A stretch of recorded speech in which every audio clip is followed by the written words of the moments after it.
Okay, when you're first born, and if you see a grouping of animals, or if you hear something about, the argument of God in religion and stuff like that, at least this is how I was, and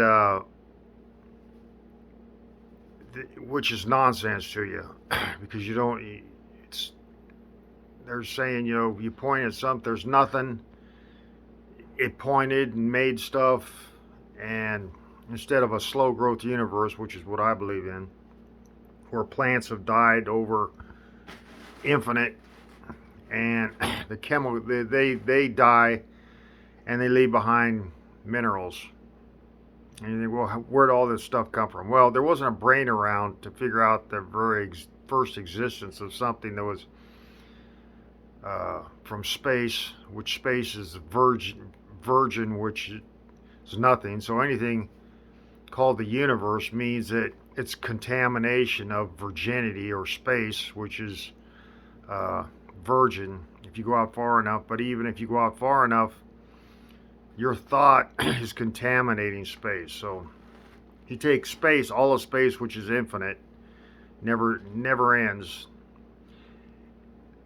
with nothing in it, no tangible, no matter, nothing like that, no light penetrating it or anything like that, where it doesn't need light, and this, that, and the other. So because basically your eyes determine what's light and what's dark. So if before flesh, light wasn't necessary because it was anyway, I'm not going to get into that, but you get into stuff, philosophical stuff, and it gets rather monotonous.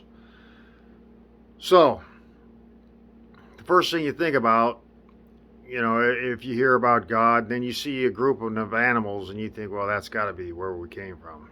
These people are hideously stupid. If animals were around before humans, then that's obviously where we came from.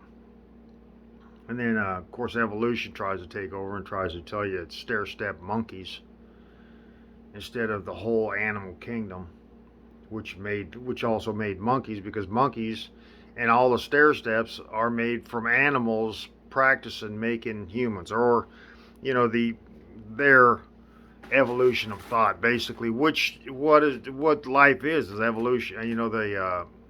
The thinking and seeing life is with heartbeats and stuff is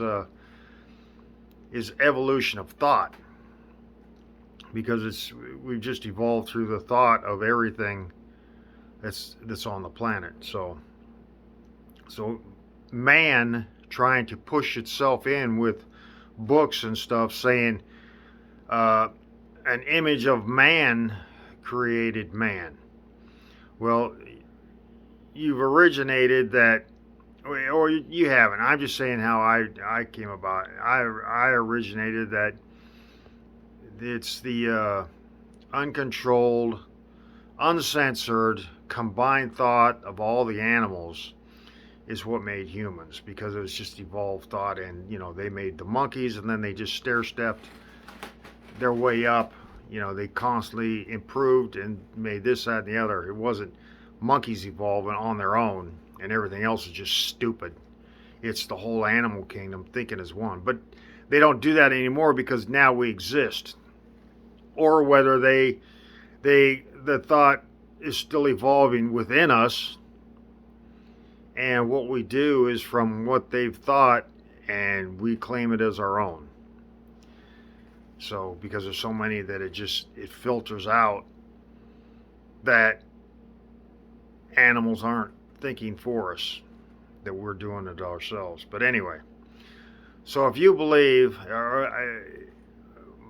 my belief of what blasphemy is okay, I believe this, and then this thing of the humans try to push, and they'll push in your head before they even say it. You'll hear it, because they're so insane with trying to prove themselves right. All sorts of people and all their ideas will push. You'll hear it before you even before it's even said, like religion, government, all this stuff. Hear it in your head, and you think, "Wow, you people are so wrong." Because you're not. You're in my head, and you're trying to push something that you just want me to believe it. You just want me to take the truth, throw it away, and believe something because you said it. Now that's blasphemy. If you follow something you know is true, and then follow, it's like saying that animals are God, not the Jewish God, not the God where you have to worship. That's just is you just say, you know what, they made us, and that's it. You can you shouldn't eat them. You don't eat something that's made. You don't eat your parents. So you don't eat what made the human or what made what evolved everything that's living, as far as with a heartbeat and mind and eyes and stuff like that, flesh. So you wouldn't eat that. That would be blasphemous. And you sure as heck wouldn't say, well, I'm going to turn away from that. Think of those as just food and believe the word of man over what I believe is a God. So that's blasphemy. If you believe the words of man, although they say religion was, the word of God. Well, it's, that's untrue.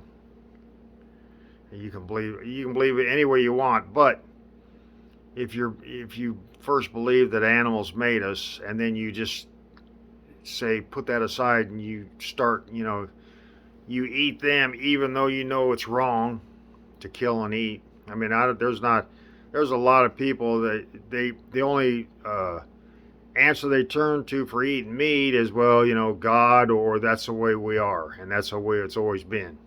It's the only two reasons they have for eating meat. And they might say, yeah, it might be wrong to kill, and that's their point. That's the point right there. You know that you deep down inside you say, well, this is wrong, and you still kill and eat it anyway because that's the way we are, or that's what a God has told us we can eat.